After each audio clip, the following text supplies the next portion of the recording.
Welcome to Choose Views with Richard Chew. Get ready to dive into a world of insightful conversations and thought-provoking discussions. As progressives, our job is to have an all-inclusive, full-on assault with all of our players. A show that will focus on moving our political, social, economic, gender, and cultural conversation forward. And all of our players means all of our players. It's Choose Views. And now, here's your host, Richard Chew. Good Thursday morning, progressives, and welcome to the March 20th. Yes, it is.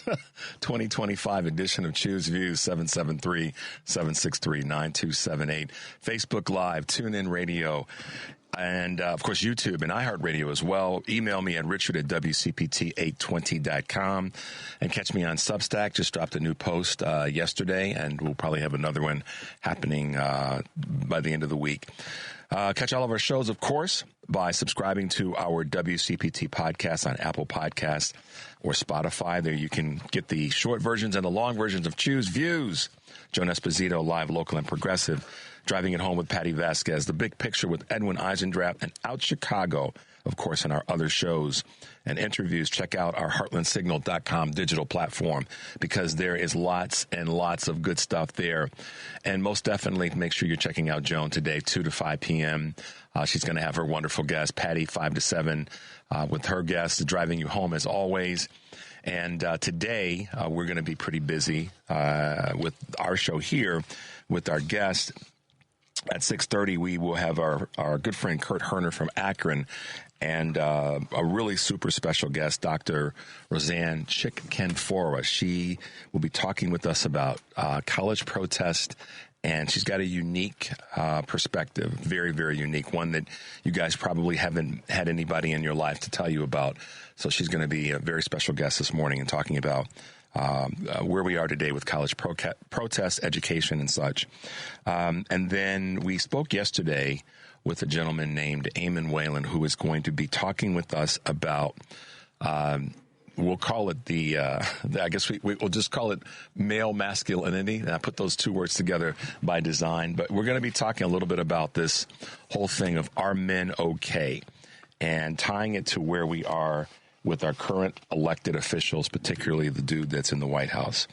And then in the 7:30 hour, we'll be talking with military veteran Mike Williams, who's got an interesting perspective on what's happening with our veterans and specifically something that he's been working with for years when it comes to veterans and money, veterans and debt. So looking forward to talking to all three of our wonderful guests this morning, or certainly talking to two of them, and then our recorded interview with Eamon Whalen. So stay tuned today. This is going to be some exciting conversation, and I'm sure you guys will want to be plugged into this. If you are in the Chicago metropolitan area, I would highly advise that if you're commuting in any way, if you're driving yourself, if you have to take an Uber or a Lyft or a taxi on this first day of spring of 2025, we got some snowy mix, wet, stuff. And so I would say that even though it is also known as the vernal equinox, for you astrology and astronomy nerds, today being the first day of spring, that rebirth, if you will. It's snowing here in Chicago, and whatever way you're commuting to work or wherever you're going, just be careful and give yourself some extra time. I left 15 minutes earlier today just to make sure that I got here. So please, y'all, be safe. Give yourself some extra time. You're going to have to, don't be this person. Okay. Please don't be this person. Please don't be that person that runs out the door, slips and falls, then makes everything worse. Okay, that's person one, Henry. Person two, please don't be that person that your car is parked outside and you get up and you go out, and just because you're running behind for whatever reason, that you just get in, turn on the engine, hit the windshield wipers and clean off the front window and not clean off the side windows in the rear. Please don't be that person. Give yourself a little extra time. If you don't have a snow scraper or snow brush in your car, then take the broom from the closet in your house and clean your car off, and then just throw it in the trunk or the back seat. Don't be that person. It's not safe and it's not cool. So there. And then the other person that you don't want to be is please don't be that person that goes out this morning without the proper footing on. It's too doggone cold and wet and nasty. Put some boots on, or put some sneakers on. At least you'll have a little bit better traction. Okay, that's me being Uncle Richard. What can I tell you? Sometimes I get that way, but I want you guys to be safe. Seriously, no matter what your age is. If you're a 20-something or all the way up to a 70 or 80-something and you're out in this stuff today, be careful. Extra scarf isn't going to hurt, et cetera, et cetera, et cetera. So just letting you know. And it shouldn't surprise you. I've probably done this at least once a week the last, year plus time. Tickets, our May 3rd event, are now on sale for our May 3rd anniversary broadcast at Max and Benny's Restaurant, Deli, and Bakery up in Northbrook. Hal Sparks, Joan Esposito, Scott Duff, Patty Vasquez, and I will be there broadcasting live from 11 until 3 p.m. Special guests, of course, will be with us. Learn more and get your tickets by visiting heartlandsignal.com/anniversary. Tickets are $20 each, but you better hurry up because they're sneaking away. So make your way there. And also, if you got somebody you want to bring, hey, that's another way to kind of introduce yourself to the WCPT family. All right, Henry, I think we'll probably make our way over to our Choose Views News this morning to bring everybody up to speed on things that are happening. Artificial intelligence literacy is topping the list of skills in terms of skills on the rise. A data-backed ranking of the 15 skills that professionals are prioritizing and that companies are hiring for and hiring with right now, with 70% of the skills used in most jobs expected to change by 2030. The list identifies the emerging areas professionals should invest in to get ahead. The rankings highlight technical skills such as LLM development and application, as well as soft skills like adaptability. One skill that everybody in the workplace that's coming into the workplace should be working on is communication with your coworkers. Okay? That's an oldie but moldy, but that's no matter how technically savvy you are, if you can't communicate with people, that's going to be a problem. So make sure you're doing a little bit of both. The Fed is holding rates steady. Federal Reserve left interest rates unchanged as expected and reaffirmed its forecast of 2 cuts this year. The central bank yesterday maintained its key rate in a range with a range of 4.25 to 4.5%. After lowering it 3 times last year amid slowing inflation. Looming tariffs, however, may reignite price growth and impede economic expansion. I wanted to slow down and say that. Impede economic expansion because the Orange Menace needs to have a trade war. The Fed sliced its forecast for domestic growth, product growth, to 1.7% from a December projection of 2.1%. That's on Trump, y'all. Trump and his minion. And, of course, the folks that voted for, I want my eggs to be lower. Well, that's not going to happen for a while. Morgan Stanley is looking to cut 2,000 jobs and planned layoff of employees this month in a cost-saving initiative that comes amid minimal attrition in the workforce. How about lowering the compensation of folks at the top, and if you're going to cut, and keep people employed and just lower the compensation for those who are in stupid income levels? That's just me. Raise their wages for people and see what happens to the economy. About 80,000 workers made, according to this projection, the cuts are expected to affect various areas of operations, but exclude its 15,000 financial advisors, and a small number will be attributed to AI. Purdue Pharma, OxyContin manufacturer, filed a new Chapter 11 bankruptcy plan Tuesday that would give creditors at least $7.4 billion to compensate victims of the opioid crisis. The major step, quote, follows the Supreme Court's rejection last year of a $6 billion bankruptcy pact that shielded the Sackler family, Purdue's owners, from liability in future opioid claims. Under the new terms, creditors who opt out of the settlement will not get paid, but can pursue lawsuits essentially on their own.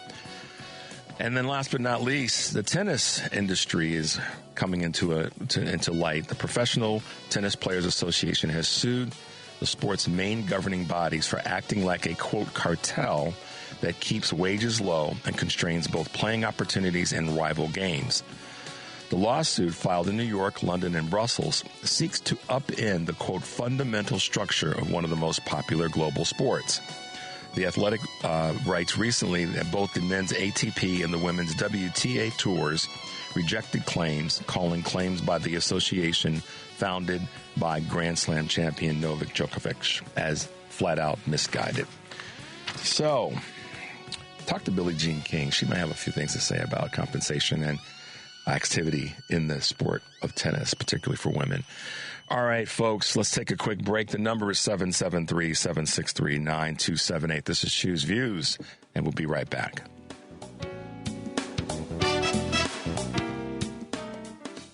It's Choose Views with Richard Chew on WCPT 820, where facts matter. Welcome back to Choose Views. Progressive, glad you're with us this morning, guys. It's one of those days here in Chicago, but it kind of, you know how I'm looking at it, Henry? If this is our last hurrah of snow on the first day of spring, I can get with that, because then that means we can put snow off, hopefully, until Christmas Eve later this year. I got criticized online, Henry. You remember this. As someone, I said, you and I were talking about not having to shovel rain. Right. And so a couple people were like, yeah, but Richard, we're not talking about climate change enough because we don't have. And I was like, yeah, I get that. We all know, progressives are pretty big advocates of the climate conversation. And when we had Cheryl on talking about, the misuse of land and water and clean water. That's an issue around climate because, we poison our water, we poison our climate. But anyhow, this hopefully will be the last hurrah of snow until December 24th. How about that? But my man Brett, who is on the road, sent me a text this morning saying, hey, Richard, it's 52 degrees right now where he is on the West Coast in California. So all I'll say to you is be careful out there, my man, and we will thumb our noses up at you with your 52 degrees temperature. So let's grab a quick call since we have such a busy morning. Let's go to Jim here in Chicago. Good morning, Jim, and welcome to Choose Views. Yeah, welcome to the escapades, Rich. That's right. Yeah, you know what I'm thinking about? If you were, let's say you put an 8-hour day at a Republican think tank, and how do you think the day would go? Not much going on.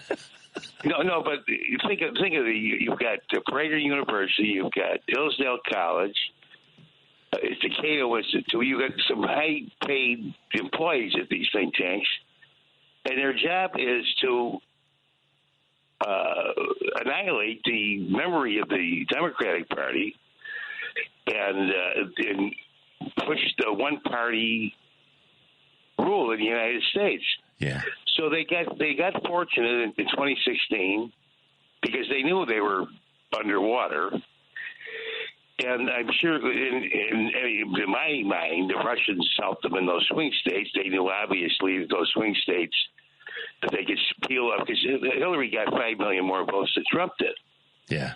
So if they could peel off those, just like you would if you were in a war, if you were planning if you were gaming a war. And they did that successfully, and they put this lunatic in. And now this aging lunatic pulls off another upset, where Kamala was ahead of 3 points. I mean, that's why these silly they'll say, oh, how many people believe in this? How many believe? It's all baloney because she had a 3-point lead in all the swing states until the last day, and then suddenly they disappeared. You can draw your own. Part of that, though, I mean, and I'm saying you're right to the extent that we put an idiot, a craven one, in the White House. But, there is more and more conversation that's being had, and I know that Greg Palast doesn't necessarily agree with there was any shenanigans that went on. He's thinking more and focuses more on the voter suppression part of this, election.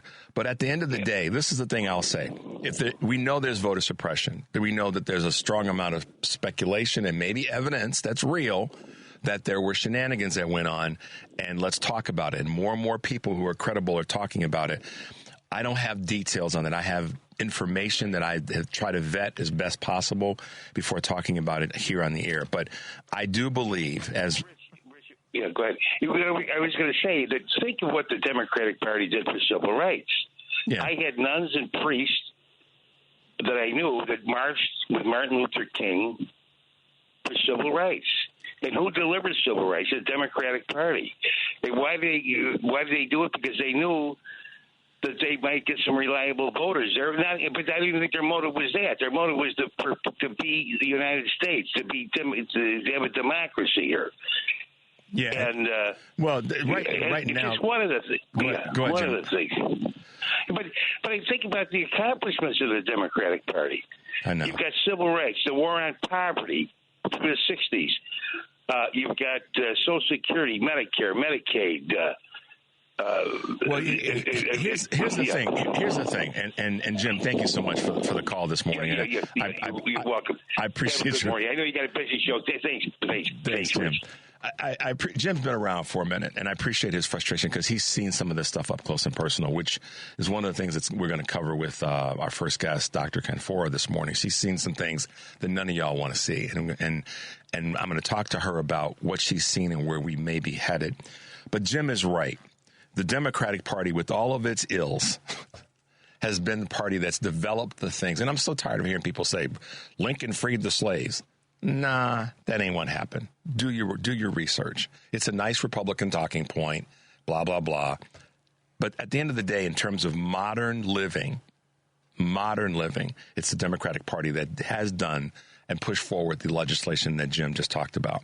So with all the ills of the Democratic Party, I get it. Listen, I pay very close attention to it, and I'm one that's often yelling from the top of the wherever to say, do more, do more, do more, fight harder, fight harder, fight harder. I'll give you an example that is just current. I don't want to miss this because I know there's so much we have to cover. This is where people who say that Trump is doing things good for the good of the country, and did you all know? Did you hear yesterday that he signed another one of his executive orders saying that segregated facilities are no longer explicitly banned in federal contracts? Okay? Let that sink in for a minute. If you are of color, if you are a woman, if you are, frankly, someone that's immigrated to this country in the last 75 years, let that sink in for a minute. Okay? This person has signed an executive order saying that essentially contractors that are working with the federal government can discriminate. I'm not going to give it the soft version. He said, yeah, go ahead. Segregation is fancy words for racism.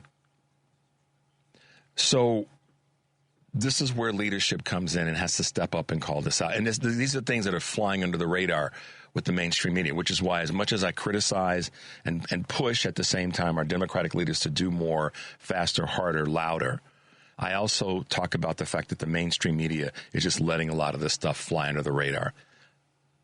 My family fought for the right for all of us to have a combined, collective, non-discriminatory society. And this fool has said that federal contractors no longer have to, segregated facilities are no longer explicitly banned in federal contracts. So that means that they can tell the Black, Hispanic, Asian, Muslim, frankly, women, white women, by the way, that you can't be in here. That's the literal words of the law. That's what this could lead to. So, just wanted to let you know that the Democratic Party, with its ills, is a party that's fought against these things for decades. And leadership right now is a critically important point. And I think it's, I'm going to make a little bit of a pivot. There's a clip I wanted to play for you guys, but with our time, I don't want to crash upon. I don't know if we have the time to put that one in, Henry, before we probably should sit tight. Yeah. Okay, cool. But what I want to do is there's a really, really wonderful op-ed that I want you guys to take a peek at, read it actually in its entirety, and then send it to those who are just trying to get their head wrapped around some of the things that are going on. And it's written by, our good partner and ally, Kristen Crowell. She'll probably be with us next week. And it's an op-ed that's titled, "Americans Know a Bad Deal When They See It. Now's the time to offer an alternative vision." And that's the headline. I want you guys to read it. And it gets into a couple of different areas, but it specifically talks about the Musk-Trump partnership, if you will, and how what the destruction is really going to look like. So I think you can appreciate this particular writing by Kristen. So make your way over to heartlandsignal.com to check this out. I think you'll be pleased. Leadership. That's where we are right now. The lack of it on our side is what so many folks are screaming for, rightfully so. And as I said a moment ago, the Democratic Party has had its ills.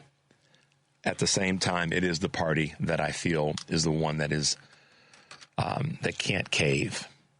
And since I'm using those words, Henry, let's go ahead and play that clip that we have, and then we will hit a break, and then we've got our two guests waiting for us when we come back. Let's go to that clip. Sonny? Yeah. Democratic voters say 2-1. They want party leaders to fight rather than compromise, even at the risk of not getting things done. And I think that's what we're seeing. Yes, you want people to be able to exercise their First Amendment rights to protest and to get into the streets, get out there and say, this is what we want. Mm-hmm. But we know that this administration is not playing by the rules. They're certainly not playing by the Constitution. And people are now being arrested for exercising their constitutional rights. Mm-hmm. So you do need a leader, but you need a leader with fight. I've said it over and over again. This is not about being a resistance party. That's very passive. This is about being an opposition party, which is an action that's very, very active. Mm-hmm. And when you look at leaders that it seems that people are supporting, you're looking at the Jasmine Crockett, who doesn't care, who's going to fight for you. You're looking at the Al Green with his cane, who's saying, my constituents need Medicaid. Mm-hmm. You're looking at that. You're looking at, I would say, an AOC. Her name keeps on coming up because she's out there every single day saying, this is what we need to do. So what I want to see is I want to see somebody meet energy with energy. I want to see a Democratic leader that doesn't capitulate, that doesn't make deals with the other side when the other side isn't interested in making deals. It's their way or the highway. Let's see a leader that's willing to fight. Yeah, and that's where we are. And when we come back from the break, we're going to have a wonderful guest with us this morning that knows what it's about to fight real time, literally, and she'll bring some very important conversation to you guys. The number is 773-763-9278. This is Choose Views, and we'll be right back.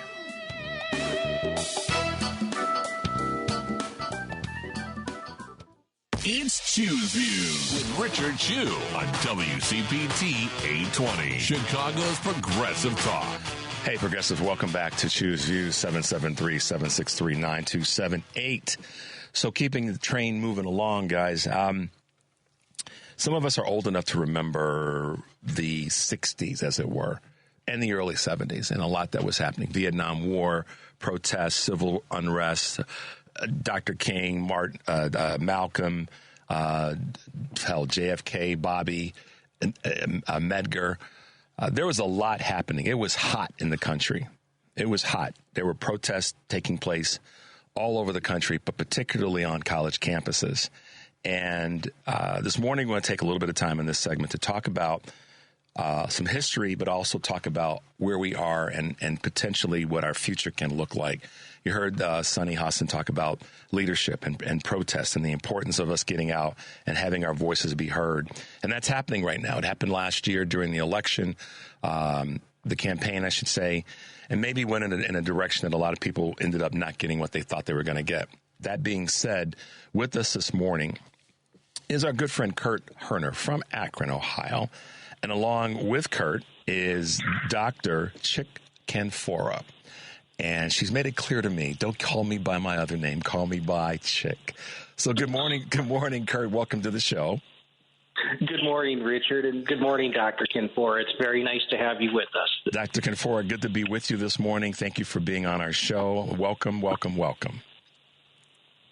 Yes, I do go by both names, but at Kent, I'm known as Chick Kanfoura, and whenever I'm talking about Kent State, I'd like to be known by the name that I used when I enrolled at Kent State in 1968 and that I still use today as a professional in residence and a journalism professor there. So it's just to avoid confusion about who I am. and it's stuck for all these years, so I guess that's a good thing. Well, Dr. Kanfoura, I am really thankful that you were able to be with us this morning. And in this environment that we're in right now, I think that you have a particularly unique, special, unfortunately tragic understanding of what happens in protests and when things go awry. Tell us a little bit about your background. Tell us a little bit about what your current work is when it comes to the School of Journalism. But what I'd like to let everybody know is Dr. Kanfoura was literally at Kent State during one of the most influential, if not the most influential, college protests that we've ever had in America. And you all are very familiar with the Kent State shooting.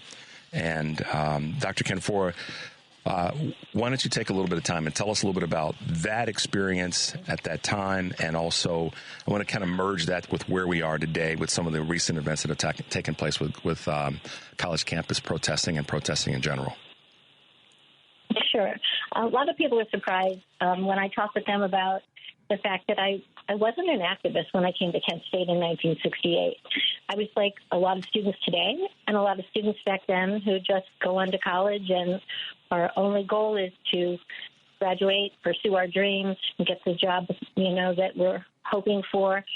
But when I came to Kent State in 1968, everywhere I walked on campus, I saw student activists talking about issues that were affecting our generation. They were talking about racial discrimination. They were talking about social injustice. They were talking about the fact that at 18 we didn't have the right to vote, but at 18 our friends were being sent off to Vietnam, and they didn't have the right to vote for the people sending them there.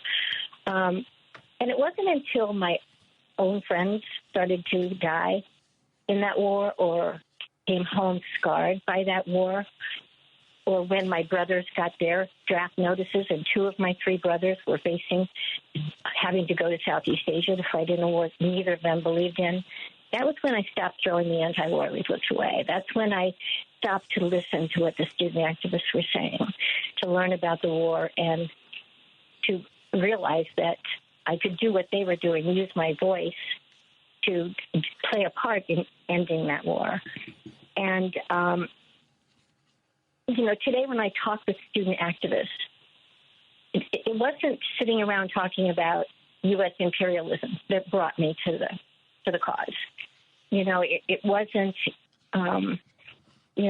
deep-rooted kinds of political philosophy.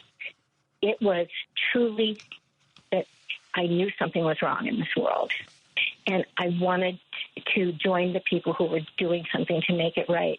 And that's why we need a big tent today, so that we're not fighting each other about our tactics or our factional differences, but instead there are some common things we must unite around today. And that is what made a difference in 1970. Some students, if you know the history of May 4th, when Nixon announced the invasion of Cambodia on April 30th, it was at a time when we were expecting the war to be wound down. He had promised to wind down the war. Now he was escalating it into Cambodia. We had just attended the funeral of my brother's best friend from childhood, 10 days before that. And so our feelings were raw, and we were still reeling from the fall at the moratorium when there were, tens of thousands of students in the streets of Washington, and our president announced that he was going to watch a football game that day. Like, he just wasn't hearing us. So it was not surprising that in the spring of 1970, student actions became more militant to get the attention of the president, who just wouldn't listen to us. It's become I guess, for a lot of people who may not have been around, it's become a situation where we forget our history, and now there are advocates who don't want to talk about history, don't want to teach history, that we forget that we are susceptible to repeating some of the same ills. And, my show is about talking about all these issues and then finding what the connection points are, because ultimately I believe that they're all connected if we take the time to do that. And one of the things that you said earlier is about common cause, common things that we fight for. What are some of the things that, when you're talking with your students in the journalism department, as a professor of that craft, what do you try to articulate to your students about the things that are important at the end of the things that are connective topics? Well, just in my media ethics class this week, one of our students in that is the head of Black United Students, and they're very active on our campus right now against Senate Bill 1 in Ohio that is truly just stripping any mention of diversity, equity, or inclusion. And in fact, I don't even like using the word DEI anymore, because just like critical race theory, it's just become a buzzword for the right to just demonize anything that is associated with race, that is associated with the social injustice that is racially motivated, and discrimination that extends not just, to race, but also our LGBTQ plus community and other disenfranchised, marginalized groups on campus. Our students are very, very aware of why that's important, because for many of them, just like for me, when I arrived at Kent in 1968, it was my first opportunity to meet people who were raised differently. I grew up in Barberton, Ohio, where everyone was a Catholic or a Protestant. I had never met a Jewish person until my roommate was Jewish. I'd never talked with people who had different religions and different cultures and different backgrounds. And, college campuses, not surprisingly, have been a place not only where students begin to see past the nose on our faces, where we see the world as a much bigger place, where knowing and appreciating our differences is vital in a democracy, and where we can speak out against injustice, the injustice we see around us in our communities. And so I'm really proud of our students that they had a walkout yesterday in opposition to Senate Bill 1. I actually taught right before spring break my chapter on diversity. It's titled Diversity, and DEI is permeated throughout every chapter of that book, because when we're talking about media ethics, so much of what media does stereotypes so many in our population that are not your typical male, white, patriarchal image. And my students are recognizing with Senate Bill 1, I might not be able to use that textbook next year. I might not be able to teach the lessons I'm teaching now. And they're offended by that. They're offended when anybody says, you can't know this, you can't talk about this, and they're mad. And I see so much of myself in them, because, as I said, when it hits you personally, when you start to see your friends discriminated against or attacked, you get mad and you want to do something about it. So you just saw this, and based on when you got to Kent State and based on when you hit the earth, you've been around to see a lot of social change. And I talked about this as part of our intro, that it was hot in the 60s. It was hot in the 70s, certainly the early part of the 70s, and you witnessed this right up front, face forward. And you saw bills, federal legislation, not executive orders, that were passed to quote unquote try to even the playing field. or certainly take the proverbial foot off the necks of certain members of our society. And I presume you just saw that Donald Trump just signed another executive order that segregated facilities are no longer explicitly banned in federal contracts. You watched the prior to the legislation passed by Congress, signed by Lyndon Johnson. And now you've seen this. Now you're seeing a stroke of a pen, whether it be mechanical or otherwise, take that away. What does that mean to someone like you, who grew up watching one side, the change, and then a prosperous society benefit from the lack of these segregated facilities? Well, my mother just passed away. It'll be a year ago in June, and she was 98. And there are so many times that I'm so glad she didn't live to see what we're seeing now. She and my father both served in World War II. And my father was very active in the labor movement. All of us were active in the civil rights movement. I'm very proud of Kent State's history of how students at Kent, even prior to May 4th, 1970, when we were so instrumental in helping to end the Vietnam War, students at Kent State were in Selma marching and protesting against segregated schools and segregated housing. They came back to Kent and shut down the corner lunch bar in Kent in protest of its segregated policies that wouldn't serve Black students and families. Students at Kent State protested segregated student housing on the campus successfully. And so, I and my parents saw so much change over the course of time, but it's now being rolled back, not just for women's rights and civil rights. To see them chipping away at this daily, it's exhausting, it's infuriating, and it's getting noticed. And it's about time. So, it's heartbreaking, but it's motivating.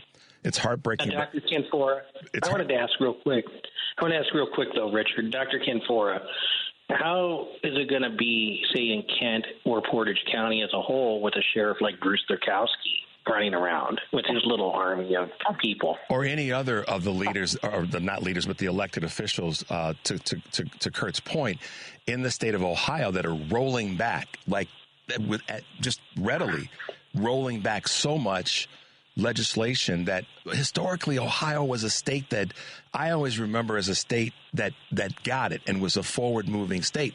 What changed? And I ask from your perspective, because you were born there, you've lived there, you've taught there. What changed in your opinion? Well, I don't like to think of Ohio as the red state or the purple state. I really like to think of Ohio as Ohio was the state that delivered the victory to Barack Obama. That was with real hard work and boots on the ground, but also with voting maps that weren't so hideously gerrymandered. We haven't had a Republican governor for like 20 years. And, the voices of students today, the voices of activists who fight for social justice today are never going to be heard if our students, our citizens, don't use the megaphone that we fought so hard for in 1970, and that was to secure the right to vote at 18. It's still disappointing how few students are registered to vote, or how few went out to vote, or how few paid attention to the issues or to the people that they were electing to office that are always going to vote against their best interest. And so, we talk a lot with students not only about registering to vote, because if they're angry about Senate Bill 1, they have a chance to reverse what's happening in Ohio by electing Democrats who do vote on the side of students when it comes to a living wage, when it comes to relief from crushing student loan debt, when it comes to issues around gun control. These are things that our students all have in common that they care about. When it comes to a safe and healthy planet to live on and other injustices that affect their lives and their future, students are potentially one of the largest body of voters. But they don't educate themselves about candidates. And worse, they don't register and they don't vote. And so, they can't blame Congress for not listening if they're not voting out them. Yeah, money talks, and there's going to be, there's a lot of money coming into Ohio to fund, those that are taking Ohio and the rest of the country backward. But as long as we still have the right to vote, and as long as they don't take over the Federal Election Commission and they don't rig future elections, those midterms are very, very important, and those elections in the State House and in the governor's offices are critical for stopping what's happening in Ohio. Because if we could deliver Ohio for Barack Obama, we can roll back some of these attacks on our democracy. Yeah, like Kurt was saying twice. Kurt and I talk about this a lot, and you just said something that I want to ask a question that's not meant to be loaded, but you said that students can't blame Congress. So I'm going to position this in a kind of a different way. Is there any validity in your experience to this statement that the Democrats aren't fighting hard enough? There's not enough exciting candidates. There's not enough candidates that are out there presenting this changed message. What's your take on that in contrast, or not contrast, but in comparison to what you just said about students can't blame? What are your thoughts there? Well, I think they just can't stop at blaming. I blame Congress for a lot of what is happening. I mean, they're just sitting on their hands and watching our democracy erode. And that's on both sides. I can't even believe, what some of the Democrats are doing. But I've long felt that our Democratic Party, particularly in Ohio, is extremely weak. They are on the take just as much as anybody else. I mean, Greg Palast's book, The Best Democracy Money Can Buy, is legitimate. Yeah. Until we get money out of politics, it's going to be very, very difficult because they are all on the take. They love their golden parachutes coming out of Congress. They serve their own best interests. From the time they take their seat, they're already worried about being primaried or being voted out or not getting enough money to be reelected. They're just not thinking about us. Yeah. But, you have people like Sherrod Brown who does think about us, and he just got voted out because the Democratic Party didn't put enough money into Ohio to protect him, and the Democratic Party, I believe, failed Sherrod Brown, who was one of our only best hopes. I hope he runs for governor in Ohio, to be honest with you. I was hoping he'd run against Ramaswamy. I was hoping he'd run against former Lieutenant Governor Houston next year and take over J.D. Vance's seat so we can get him back into the Senate.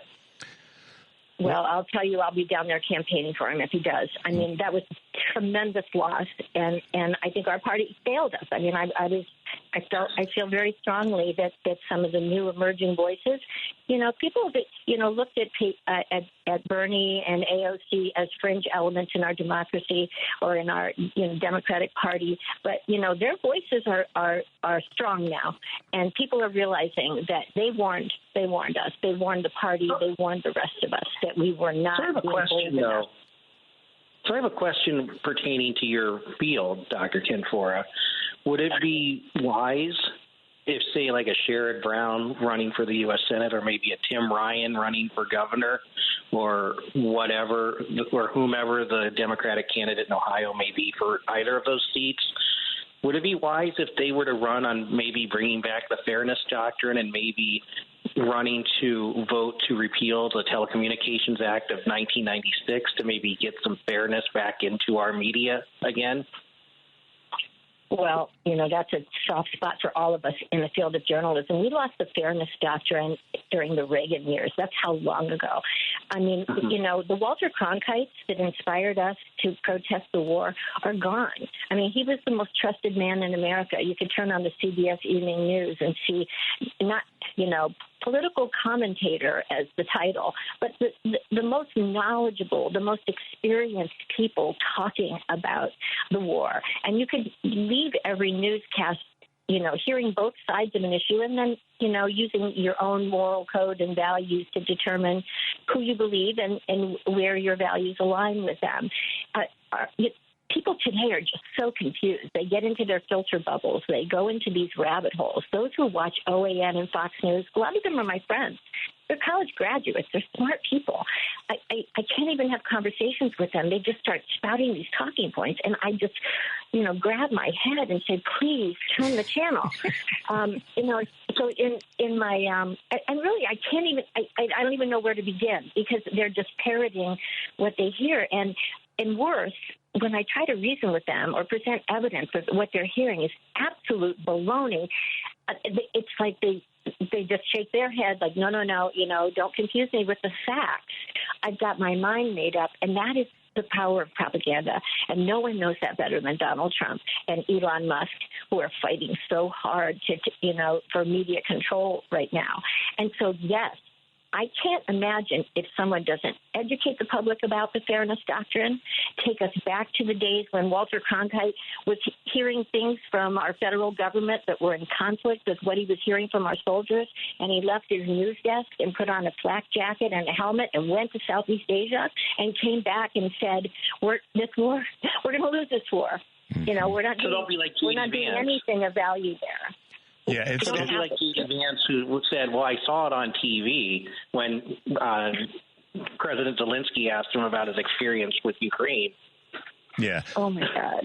That was one of those moments where I think anybody watching that wanted to throw something at the television screen or throw their phone across the room. Dr. Kanfoura, and first of all, Kurt, thanks for helping get Dr. Kanfoura on this morning. You're welcome. You've been absolutely fantastic. I just sat here. I put my hand underneath my chin so I could just, like I was sitting in one of your classes, listening to you profess to us your life experience, your observations, and the things that you believe that we have to do. But it seems like the one word that's constant in you and has been in you for a long, long time is fight.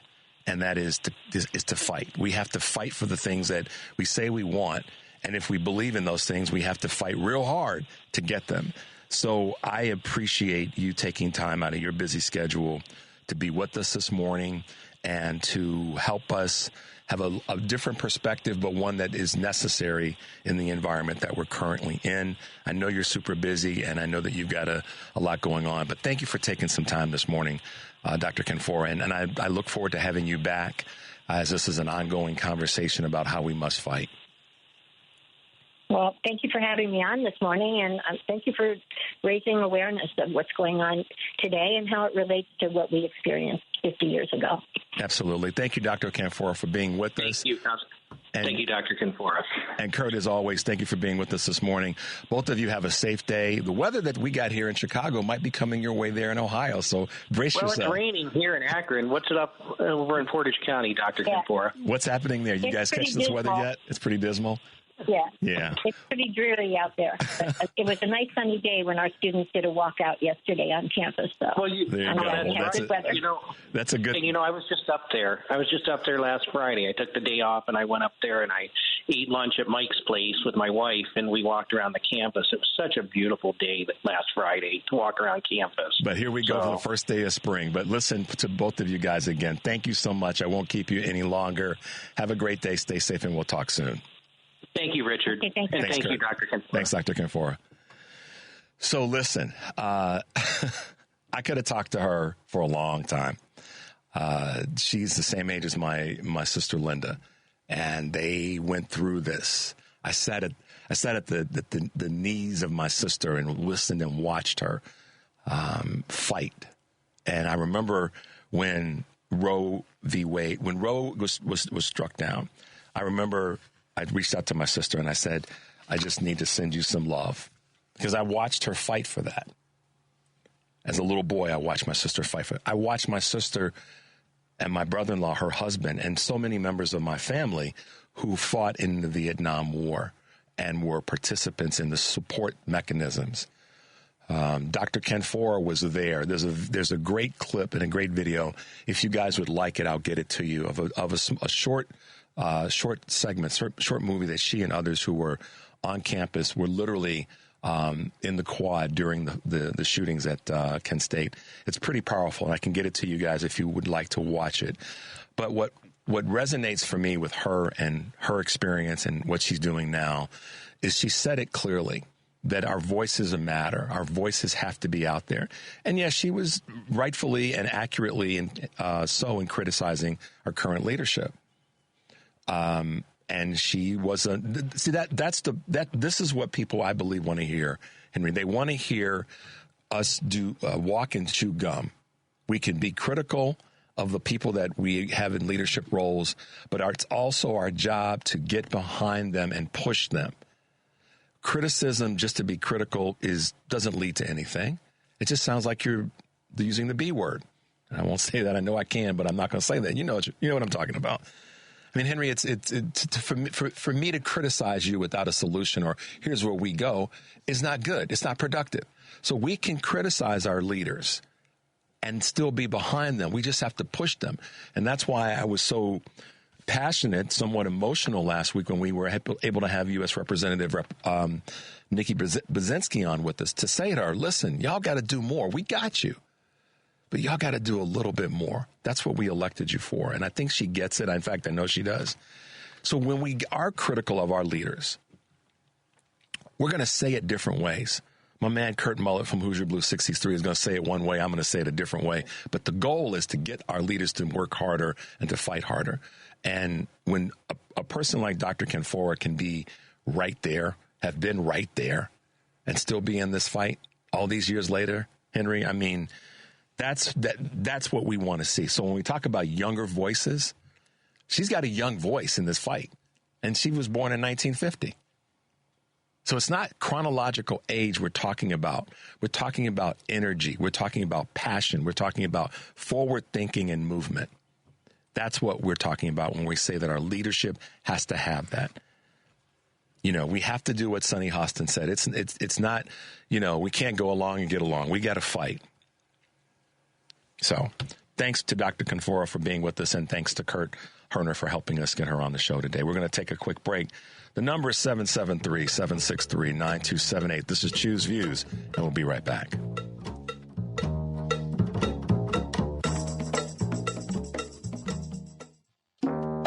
Welcome back to Choose Views with Richard Chu on WCPT 820 AM, where facts matter. Take it away, Richard. Hey, guys. Welcome back to Choose Views, 773-763-9278. Once again, a shout-out to our good friend Kurt Herner in Akron, Ohio. Kurt's a special dude when it comes to what's happening in the state of Ohio. He loves his state, and he loves all that it's represented. So I like to give him his props and the contributions that he makes to the show, whether he's calling in or sending me information and all the rest, and his help to get Dr. Kanfoura on at this critical time of college protesting and protesting in general is important. So shout out to you, Kurt, and as well as to Dr. Kanfoura for being with us this morning. She's special. She's very, very special in the work that she's done and her history. We want to have you guys be part of what's happening. May 3rd event. Tickets are now on sale again for our May 3rd anniversary broadcast at Max and Benny's Restaurant, Deli, and Bakery in Northbrook. Hal Sparks, Joan Esposito, Scott Duff, Patty Vasquez, and I will be there broadcasting live from 11 a.m. until 3 p.m. with special guest.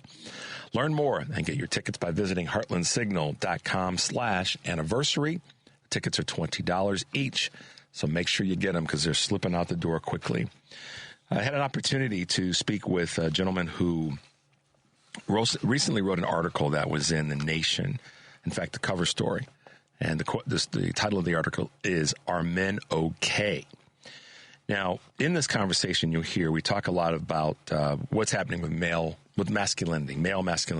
We cover a few different things, but the one piece that I really wanted to be able to talk with Eamon about is where we go and how we try to see some change in this sort of toxic masculinity environment that we've been in for a while. And it was great talking with him, and we've got a really good piece. Again, check out his article in the Nation. It's called Are Men Okay? So Henry has got this all queued up and ready to go. So we had the opportunity to talk with a gentleman who has become really, really a heavy-duty freelance journalist with The Nation, contributor. His name is Eamon Whalen. And I just want to tell you guys, this is a person that's had the courage to ask a tough question. And that question is, are men okay? And with us this morning is Eamon Whalen. And I wanted to welcome you to Choose Views. Thanks for being with us. Thanks so much for having me. So most recently, and this is an April cover story, if I'm correct, with in The Nation, and that's this piece that you put together, this article, Are Men Okay?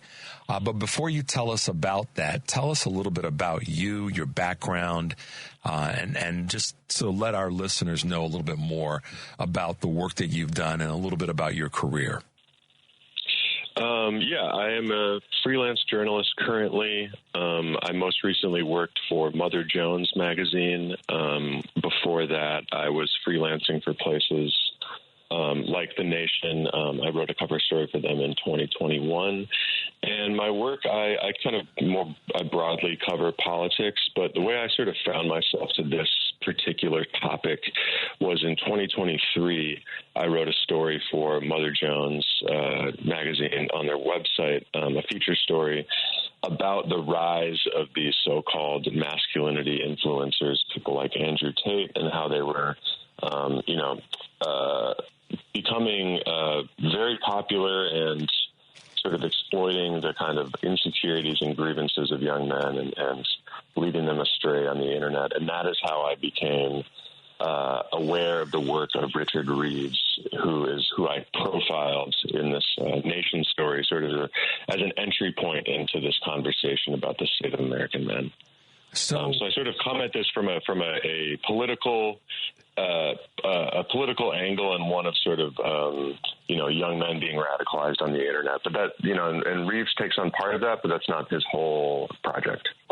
So this is the question that I'll just go dive in and ask you, Eamon. What, in your definition, what is masculinity in and of itself? How do you define that?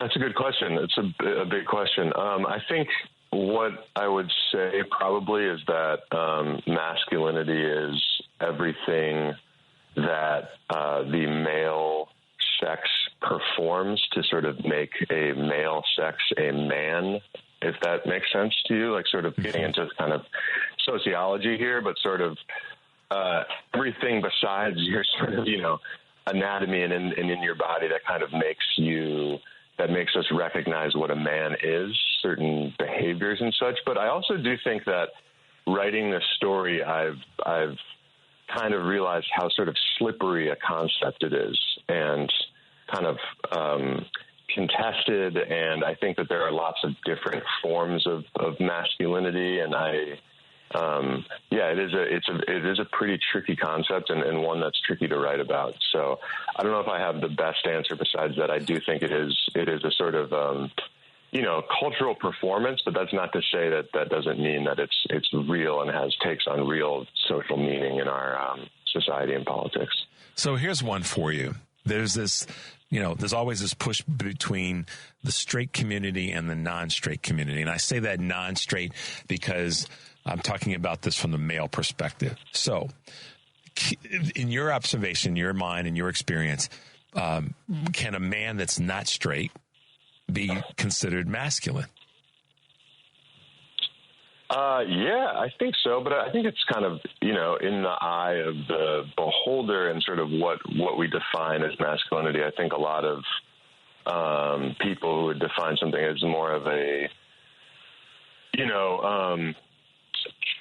traditional or conventional. I think that's been a sort of long time, both struggle for gay men to be sort of accepted that they are men, and, being attracted to women isn't what solely makes you a man, and that you can be a man that is attracted to other men romantically and sexually. And I also think that the fear of being identified as gay or not straight, as you say, often is a vulnerability that a lot of men carry and kind of hide away, in a way of sort of protecting a sort of their idea of what makes them a real man. And I think a lot of men, the fear of being seen as gay actually sort of cripples their cripples their expression of masculinity and makes it very kind of narrowly expressed because they are scared of being seen as not straight. And I think that is a serious issue that someone like the developmental psychologist Niobe Way, who I interview in my story, who is a critic but a measured critic of Richard Reeves, the guy I profile in my story, talks about this. She has spoke to and worked with and studied with young boys and men for 40 years, and that is something that often comes up in her work, is that young boys are able to form very intimate, deep friendships with each other at young ages. And then as they sort of get older and are socialized, they start to turn inward and start to see kind of emotional intimacy with other men as being gay. And it starts to, not just gay, but unmanly. And it starts to really, negatively affect their social lives and how they sort of move through the world after that. So, I think it is a tough question. People say it's like masculinity is easily, difficult. It's hard to win and easily lost, something like that. And I think that's pretty true. So there's so many pieces to this. And that's why I wanted to start by asking that question, because let's just face it, a lot of people want to say that, the masculine men can't be gay.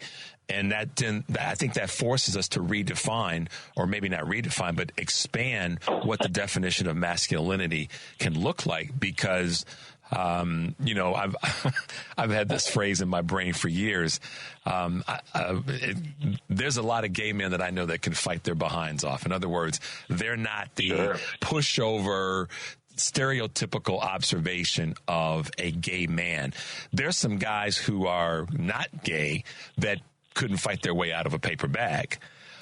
So I think that sometimes masculinity has to do with the profile, the visual, the toughness, the tough guy. I mean, by comparison, let's take a broader sense. Donald Trump is probably viewed by a lot of the Andrew Tate-esque brainwashed incels as masculine, and Tim Walz is not. But if I'm going to go to battle, I would rather have Tim Walz with me in battle than Donald Trump. And so Governor Walz was, unfortunately, by some, what I would say, non-strong men like Jesse Waters, is referred to as being effeminate. But I'll take the strength of character and the strength of position of a Tim Walz, Governor Walz, over a Donald Trump. And I think that sometimes that's where we get this skewed. And correct me if I'm wrong, but at least jump in on that and tell me how you see that. Yeah, it's close to home. I'm actually born and raised in Minneapolis, so familiar with Tim Walz. But yeah, I think this is actually a great example. The contrast that you raised is a great example of what I write about in my book, based on the writings of a very famous feminist writer named Susan Faludi, who famously wrote a book about the backlash to feminism. Yep. But then her next book after that was Stiff, The Betrayal of the American Man. And she writes about how a sort of a model of sort of idealized manhood in America shifted over the course of the 20th century to one that is a lot less like Tim Walz and a lot more like Donald Trump, a lot less based on a sort of a manhood that, showed men that they're part of a larger social system that is based on kind of loyalty and service and being useful to your community, and not being the sort of Lone Ranger, tough guy that sort of nobody knows and is kind of on his own. That sort of idea of masculinity, and really based on, violence and a sort of looming threat of violence, that was that came about in the sort of age of mass media and consumerism, and Susan Faludi calls that form of masculinity ornamental. So it's just a sort of a performance game. It's not based on anything real, and it's a sort of like I think she calls it like, I'm not a doctor, but I play one on TV. And that's sort of like Trump. He performs this sort of mafia boss, corporate executive in the boardroom. And so I actually think that, Trump his brand of manliness it's very kind of, as much as a lot of people like to say it's an old-fashioned kind of retrograde misogyny, it's also very new because it's very against this old kind of more service-oriented. He's very vain. He's very image-obsessed. He's, all the sort of quote-unquote old school values that we like to think about that, real men carry, like integrity and honor and honesty. None of the words I'm using really describe Donald Trump, at least people that are evaluating him objectively. So I do think, and so you can contrast that with someone like Tim Walz, who actually the character, the guy I'm profiling in my story was very enthusiastic about Tim Walz because he is very worried about the loss of male grade school teachers and what that's doing for young boys in school.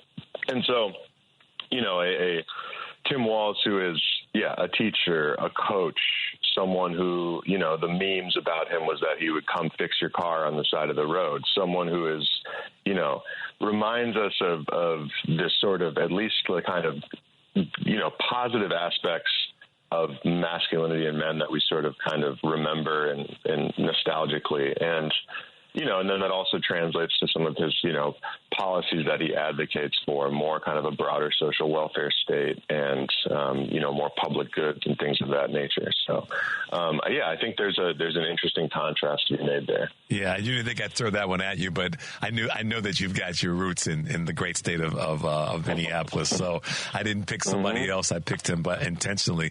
But listen, man, one of the things that I appreciate with how you broke that down is there's a part of this that we can't run away from, and that's the impact, and there has been one, of women and the ascent of women in this conversation. I was saying on my show that I watched a WTTW public broadcasting piece on women in the airline industry, specifically as flight attendants / stewardesses, and their plight over the years, and then integrated into that was the civil rights movement and then the National Organization for Women. So that being said, Eamon, tell me, in your observation and with the folks that you are connected to and talk with, what do you think has been the impact of women on masculinity, or the perception or the definition of masculinity, let's say going back to the late 50s or the early 60s until now? Yeah, I mean, I think that what's interesting about, and kind of how we can sort of frame it in our political climate today, with what we've kind of seems like this collection of very resentful men, is that, and this is sort of the maybe thesis of Richard Reeves' book of Boys of Men, is that, feminism recast the lives of women in America. It fundamentally broadened someone's vision, a woman's vision of what her life outcome could be. Reeves calls it one of the greatest economic liberations in human history. I think, just broadly speaking, it is an amazing achievements that we can applaud. I think what is kind of interesting, or makes this sort of a fraught topic, is that, and this is something that Susan Faludi talks about in her book, is that at the same time that we see women being more, starting to be for the first time included in higher education in the workplace, that coincided with deindustrialization of America and the sort of thinning out of probably the biggest sector of the economy that employed men, and that, the key part of this was not just men, but that employed working class men and provided them a sort of means to the middle class that we just don't have anymore. And our economy was more based on a sort of one family, what they call the sort of Fordist family wage, where like one male factory worker could support a family based, with a unionized job, could support a family. So what we sort of saw all at the same time was, women entering the workplace, women no longer for very good reason, not needing to rely on men for support. You know, it was often a very, very raw deal that women were getting, being housewives doing the sort of second shift in the house. And we saw that at the same time as men were losing their footing in the economy, and broadly speaking, more working class men and black men especially, as we saw. And it was like a lot of the issues that Richard Reeves is writing about in his book, that men are falling, you know, quote unquote, falling behind women in certain categories. It is felt much more acutely the lower you go on the economic and kind of racial hierarchy. You know, black and Latino men are suffering from these issues in education and the workplace far more than, you know, white men and middle-class men are. So I don't know if that answers your question, but I think it's sort of this interesting period that you can track the sort of changes in the American economy, and we can kind of see how that has a cultural outcome where men's lives have not been recast in a sort of constructive enough way. Yeah. And we haven't been able to sort of like, I think, be sort of integrated and sort of evolve past that sort of provider archetype that we saw in a sort of, you know, a completely different economy. Yeah, and that's what's interesting about it. You touched on it, and I'll take the hard pill on this. Guys, part of men's definition of masculinity, I would say at large, is that if in terms of, to your point about that sort of retro feel, is that if I'm not the sole provider, and this is not for all men and all communities, and certainly not all economic groups, but if I'm not the sole provider, then I'm not a man. And if my wife is not at home kicking out babies, I'm not a man. And that's something that I think those two things right there, if I'm not the provider and my wife's not home barefoot and pregnant, which is going back decades of mindset, then I'm not a man. I'm not masculine. And that's carried forward. And there's a lot of to your original point about sort of this younger, vulnerable group of young guys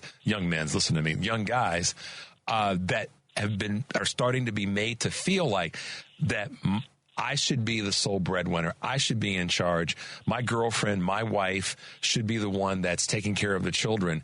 And there's this fight right now that's not where we're headed. And we're headed in a direction that we've been heading for a while. But this sort of this hyper masculinity and these other descriptive words are saying that if you don't buy into that, then you're not a real guy.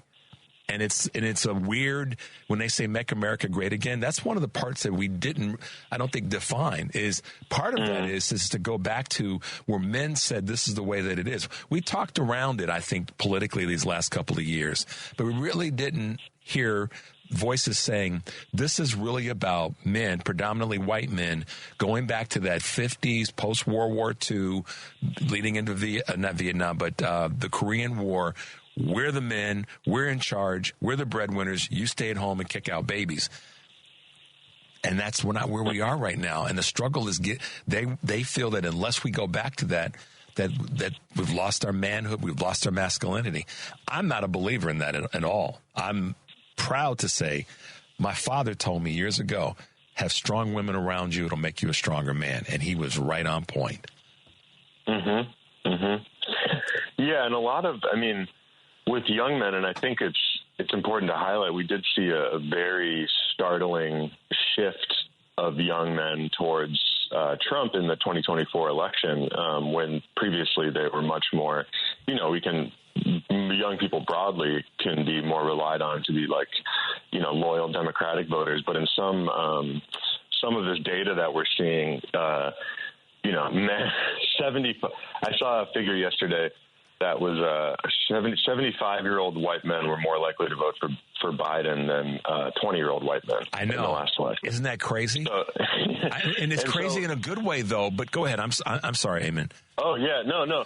I was just going to say that I think I don't think this is entirely a conversation about what men are doing online. I think sometimes that can be sort of overstated in these postmortems, but I do think it is pretty important, especially for young men, especially for this generation that had their sort of adolescent socialization interrupted by the pandemic and spent a lot of time online. And I just highlight this report from the Equimundo Center for Masculinities and Social Justice that they took a 2023 survey of 2,000 men aged 18 to 45, and half of those men said their online life is more meaningful than their offline life. And 1/3 of the young men in that study spent no time in person with someone outside their household in the prior week. 2/3 of all of those men felt that they agreed with the statement, quote, "No one really knows me." And so there is a sort of deep social insecurity and kind of driftlessness that a lot of men are feeling, and they're finding a sort of salve to that isolation by going on the internet and, getting shunted by algorithms towards content that is, I think, personally makes those, can make their conditions a lot worse. Mm-hmm. But I do also think it's helpful to state, and this is what I wrote about in my Mother Jones story, is that a lot of these influencers are really giving young men practical self-help that they can actually use in their lives, but then it's layered on with this very misogynistic worldview. But a lot of the content online and the spaces that young men are in have been sort of infected by this, quote unquote, manosphere culture. And I think it's going to take a lot of work to kind of undo that. Yeah. Our board engineer, Henry, is sitting here nodding his head like, yep, he knows it firsthand from a lot of his colleagues and cohorts.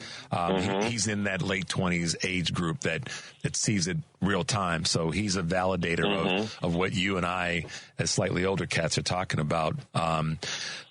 Listen, man, you've been great to have on today. And this is an ongoing conversation because of the impact that it's had on our most recent election. The numbers are there to point out that this is something we can't, if we're trying to move the needle in a better direction, then we have to talk about this and identify it and talk about it some more. So, Eamon, I really appreciate you being with us and on the show today.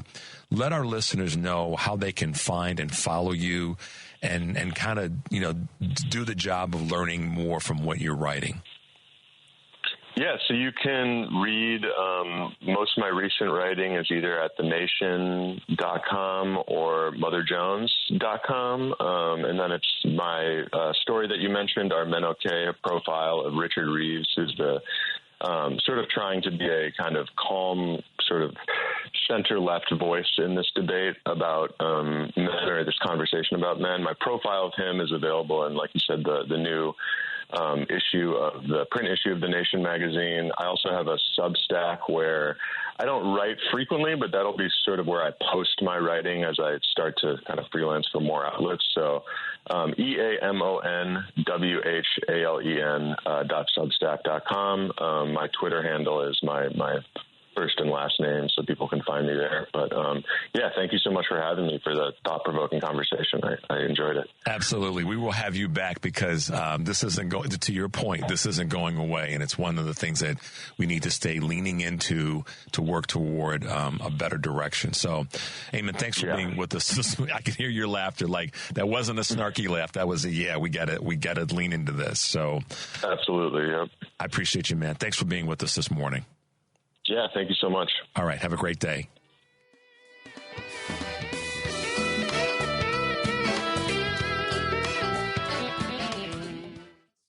Welcome back to Choose Views with Richard Chew on WCPT 820, Chicago's Progressive Talk. Hey, Progressives, welcome back to Choose Views. What a great opportunity to talk with Eamon Whalen, who digs into this conversation about Are Men Okay? And we didn't get in too deep into the article. I'd rather have you go read that at The Nation. He does great work with Mother Jones as well. But check him out. And it's a topic that's relevant to where we are in our national politics, because a lot of people voted for Trump because they wanted to vote for the dude that represented this sort of masculinity of He-Man BS. And so you heard the interview. And we can certainly talk about that more. And I'll definitely have Eamon back with us in the future. Talking about another guy that kind of knows what it's like to be literally on the battlefield and literally being masculine, but more importantly, being an American that supports our veterans and makes sure that he does the real work so that our veterans are taken care of and our veterans are recognized. We had the opportunity to have with us this morning Mike Williams. And who is Mike Williams? Well, Mike Williams is a battle-tested medic, lifelong musician, and has lots of frontline experience. Why is that important and relevant right now? Well, there's a topic. First of all, y'all know our veterans are being mistreated by this administration, and I'm tired of it. My good friend and colleague and cousin Eric Grant on the family meeting talks about this and has for years. If there's one group of people that sure as hell should be treated better, it's our veterans. And Eric ain't fought in no wars. He's never been in the military. Neither have I. I mean, we're military adjacent with family members. But Eric is hardcore about the disrespect that our veterans have received over the years. And so that's why having Mike with us this morning is great, and it's an honor to bring on to the show Mike Williams. Welcome to the show, Mike. How are you doing this morning, man? Doing good. Richard, thanks for having me on. Absolutely, absolutely. Mike's out in California, you guys. So, but he told me yesterday, he said, Richard, don't worry. I get up early, got to take care of the dog, got to get out and going. And that military training hasn't really gone away. So getting up before the crack of dawn, 0 dark 30 hours, as we call it. Right, Mike? Right. Absolutely. Mike, take a moment. Let our listeners and viewers know a little bit about you and your background, and then I want to get into a very specific topic as it relates to veterans and some things that you're doing to support our men and women throughout the country. Tell us a little bit about yourself. So I've been playing and writing music since I was 7 years old. So being that I'm only 21, so that's a joke, right? So I've been doing this for over 50 years now. In my early 20s. I was in college, and it was right before the first Gulf War. My best friend, since I was 6 years old, he was in a special operations unit, and he was on standby to deploy. And it was just really bothering me. So I walked out of my biophysics lab, went over and I signed up, and I ended up going through my training and deploying overseas. His unit never mobilized. That's no fault of his. It's just kind of how it works. And when you sign up as a combat medic and we're going into war, there's a pretty good chance you're going to deploy. So once I got back from serving for 10 years, multiple deployments, that's where I started going through the process of just unpacking the real deep emotions behind, what I'd seen, and through that experience, looking at my veteran brothers and sisters and seeing what they're going through. And this is a way that I can help express, I believe, a common truth that we're going through. So right now, Mike, you've got a very specific mission that you're fighting hard for. And that's about the incredible amount of angst, pain, anguish, and just total disrespect that's being thrown at veterans, specifically when it comes to veteran debt. So let's talk about that for a minute and explain what you're doing, what's happening, and then what you're doing to affect this in a positive way. So veteran debt is something, building the picture for you.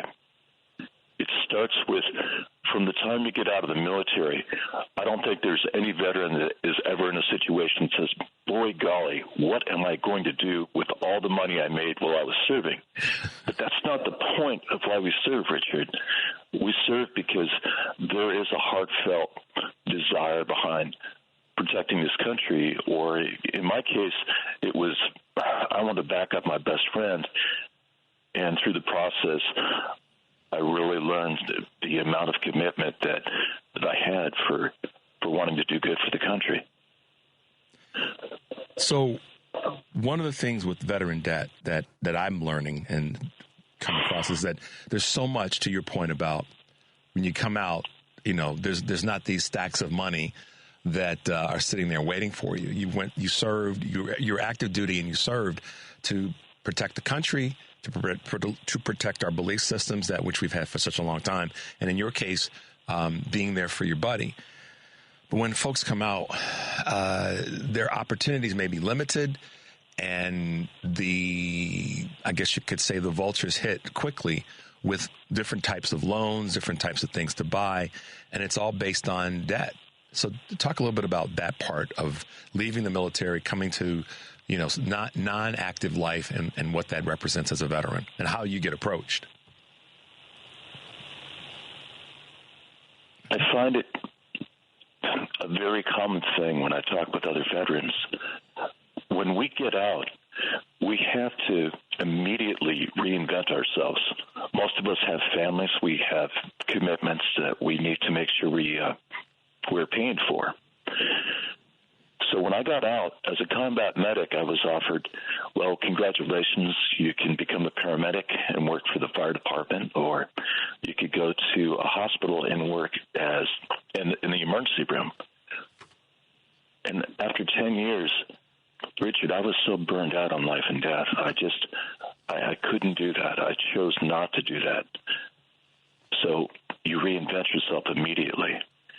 And this is where most of us end up in menial jobs, just trying to pay the bills.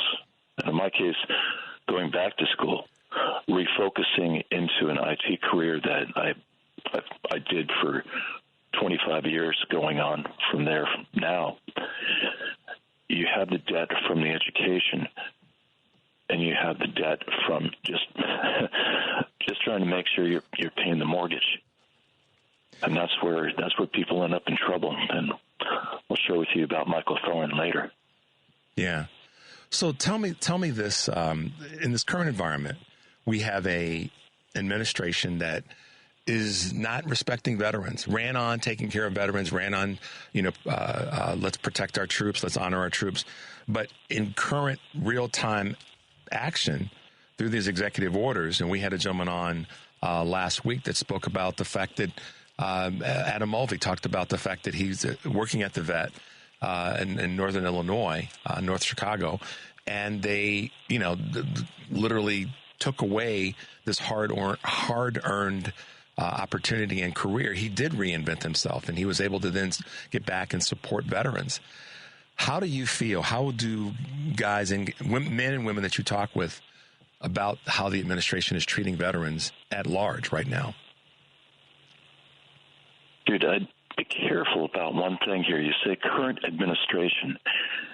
And what I see just over, it took me 23 years to finally go back to the VA and look at the benefits, because I'm coming up on another surgery that I'm going to need based on injuries I received in the military.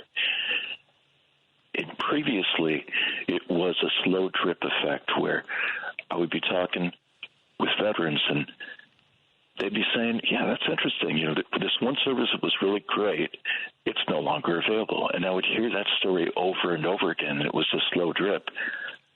I believe what we're seeing right now is a much more aggressive approach to that.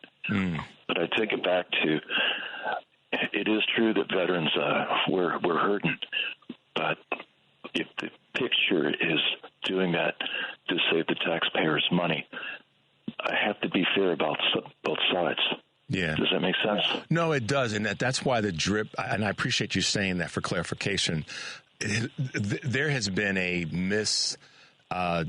for lack of better words, treatment of veterans for a long time. It didn't start with the current Trump administration. It's been there for a long time on both sides of the political aisle. That's just a fact. And I think today, or in the current environment that we're in, to your point, it's accelerated.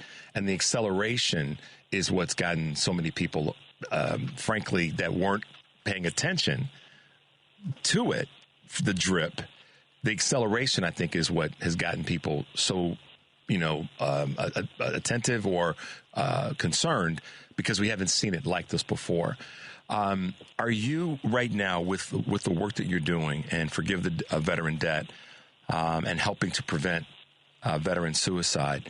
What are some of the things that you're seeing, and what are some of the I guess you could say, calls to action that you're advocating for? I want to give one example, and I have permission from this veteran to do this.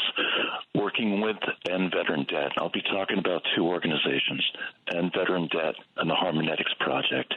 End Veteran Debt addresses the debt and the challenges behind that. The Harmonetics Project, we're addressing the suicidal ideation that often accompanies staggering debt for the veterans. And so, Michael Thorne. Go ahead. I'm sorry. Please go ahead. No, you go. I didn't mean to slip in there. Go ahead. Michael Thorne is a person, is a veteran that I met through the End Veteran Debt organization. He was a combat medic as I was, and then when he got out, he became a paramedic. What he didn't realize from his tour in Iraq, the burn pits destroyed his lungs, but the burn pits, it's a creeping challenge, because when you first get out, you're still doing okay, and over time, your lung tissue it starts breaking down just from the toxins. That happened to him. And when he found, working as a paramedic, that he was just about passing out, trying to run up a couple of steps, he knew he was in trouble. He went back to the VA. He went back to the VA multiple times, and there's a lot of red tape there. And in the end, what happened is when you go to the VA as a veteran, what people don't realize is you're paying out of pocket. Unless you're 100% disabled, you're paying out of pocket on that. So he was keeping up with his VA medical bills, and there was a clerical mistake. And instead of the VA sending him the bill so he could pay it, they sent it to collections. By the time it got back to him, he lost his house. He lost just about everything. And he has a wife and 2 kids.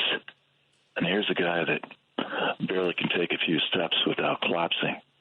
Yeah. And that's the place he was at. And my heart goes out to my brother here, because, my gosh, it's something he found in Veteran Debt. And through my work with the Harmonetics Project, I learned about his story. And that's where the song came from, The Price We Paid, that I put together. Got it. Yeah. One of the things I wanted to ask you, in keeping our segment on pace today, many people don't understand. I'll say this way: many everyday citizens don't understand the machinations of the military in general, but more specifically, the veteran, the transitions out of active duty to becoming a veteran, and it's a lifelong honor to become a veteran. But at the same time, it can be a lifelong burden if there are injuries, if there are illnesses and such. So help our audience understand some of the things that they can do, that we can do to help to make that situation a little bit better. What are some of the things that everyday folks can do to ease some of that pain and that trauma? What are some of the things that come to mind for you in that space? Well, I'll point out when we transition, I'm going to give you a military experience. Your military time in service can be summed up in one single sentence. It is 99% monotony and 1% of pure insanity. So as we're coming out, and I looked at a metric recently that I still need to truth verify, but according to what I read, 1% of Americans serve in the military. So there is a disconnect there. The one thing I would ask, if you do see a veteran, you just show them some compassion. Because the way that we see things as a veteran, the lens that we look through, we're always thinking in the back of our head, I need to be a normal human being. I don't need to take care of everything around me anymore. Mm-hmm. And that's a shift. What transitional items do you think we could provide better as organizationally, and not just the federal government, but on a state level that can be done to help in that transition and to help that mindset of I don't have to be caring for or in charge of or taking care of everything. What do you think what are some of the tools that we can be better at providing? Transition services through the federal as well as the state as you're getting out to be able to transition. Now, I'll give you a Polaroid snapshot. In 1995, I just got back from Haiti. I was serving with 3rd Special Forces Group. Now, that doesn't make me a Green Beret. I worked in special operations. I was attached to Green Beret teams based on what I did. But it was interesting because when we got back to Fort Bragg, North Carolina, this guy came in, and he was a civilian. He was there to give us our transition briefing. And he was upset because he was late for lunch. So he walks in, and I believe these were his exact words. Well, what you need to understand is that you've changed and your family's changed. Figure it out. And he's walking out the door. We're all looking at each other, giving him the golf clap. It's like, okay, that's what we get to work with. Let's go. Yeah, that's not particularly the most effective and useful way of helping folks who are in that transition. Mike, as always, I always have limited time to talk to guests that are wonderful and bring a great message. As we wrap up, help our audience understand how they can find you and reach out to you to lend support and find ways to get involved in some of the projects that you're involved in. How can folks find you? There's 2 websites that I'll give you. The first one, and you can just Google this, End Veteran Debt. And that's endveterandebt.org is the website. And that's exactly what they're focused on, and they're doing a fantastic job. The ingenious thing is the person behind this was a financier on Wall Street. So he knows how to work the debt market and buy debt pennies on the dollar.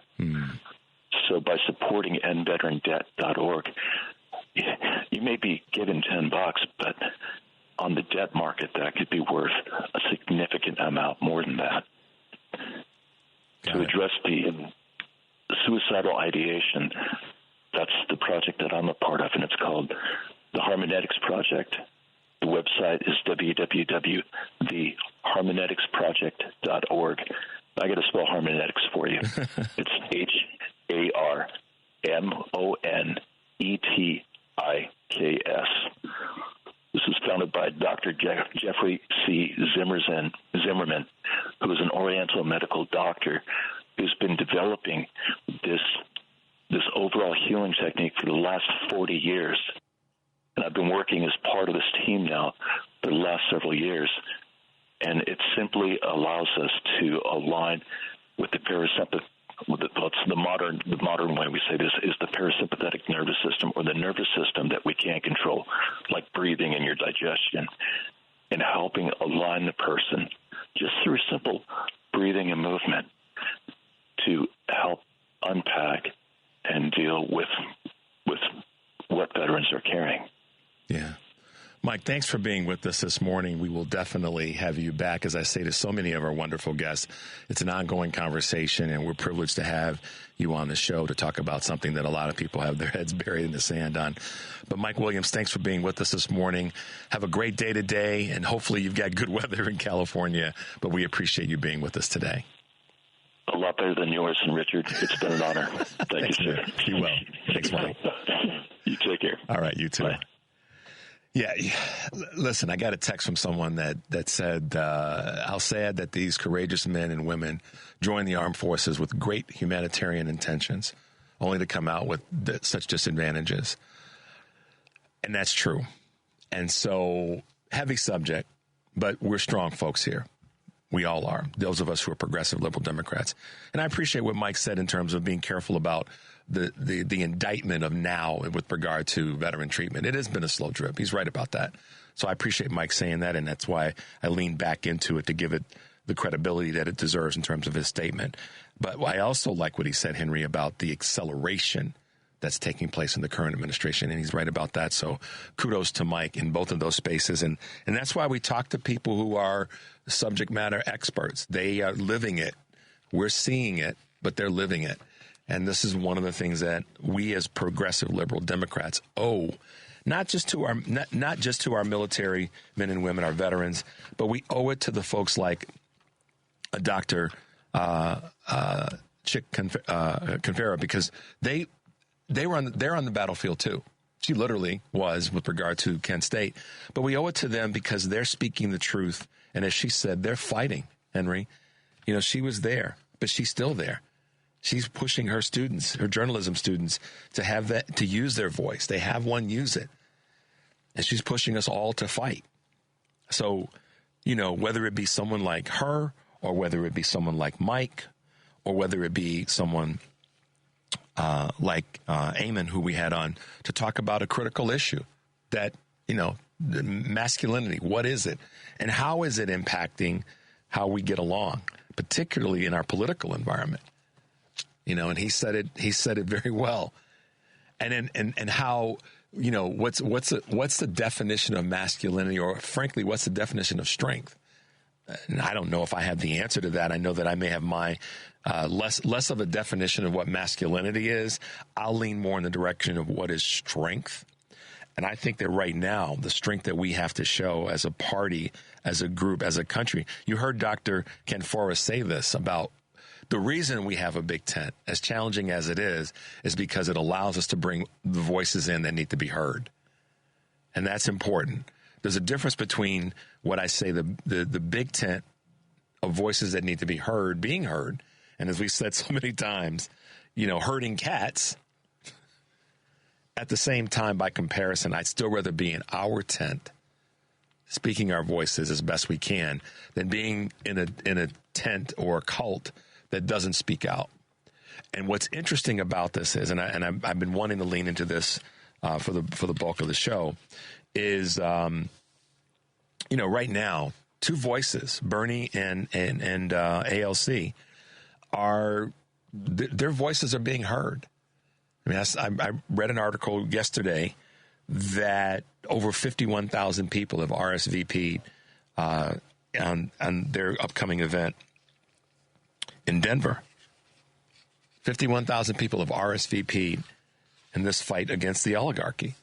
I mean, Dr. Ken Forrest said it. Bernie was right in that space, and we all knew it. We didn't think that he wasn't right. It was a question of how we approached it.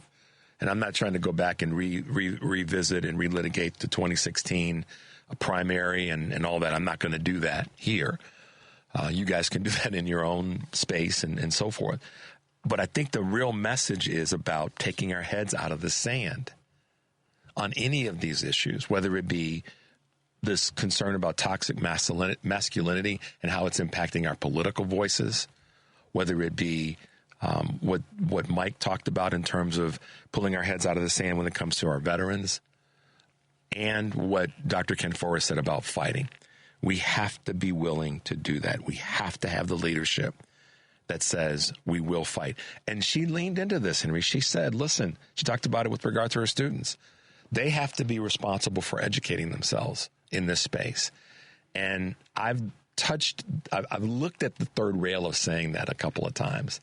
And I've had a couple of people say, well, Richard, you can't blame the people. I've had some folks that we've had as guests on say, well, you can't blame the people. You got to create an environment for them to be welcomed when they decide to wake up. I don't fully agree with that. And the phrase, and one of our guests used the analogy of, you know, the child touching the hot stove. You told them not to do it, but they did it anyway, so they learned. Well, versus preventing them from touching. No, if you tell them not to touch the hot stove and they do it, we're not into punishing anybody, but they have to learn and then come back and say, okay, let's get some things done. Taking their head out of the proverbial sand. We have to be, but at the same time, and this is what I always try to say about walking and chewing gum, as we fight and fight and fight and criticize and criticize and criticize, we still have to encourage our people, whether they be non-voters, active voters, and our leaders, that we can walk and chew gum. We have to push them to fight. We have to be critical of them when they don't get the things done that we need to get done. But at the same time, we have to be there to encourage them to move forward. And we have to let them know that we got their backs and we're here to support the work that they do. And I like seeing the fact that Bernie and AOC are getting out there doing it. And there's others, and we hear about Jasmine's certainly one, Representative Crockett's one, Representative Jamie Raskin. The list goes on. And that's part of what I want to see the Dems do. I mean, I've talked about this before. Doggone it, y'all, show visual signs of connection and activity. You know, Henry and I were joking around and enjoying some ensemble music. Show the ensemble of our leaders coming together from different factions and show that strength to the country. That's what has to happen. Be damned what the Republicans are doing. So, all right, guys, appreciate you being with us, and thanks to our guests today. They were fantastic. Look them up. And as always, take a deep breath, make your life count, and we will be back tomorrow. We'll see you then.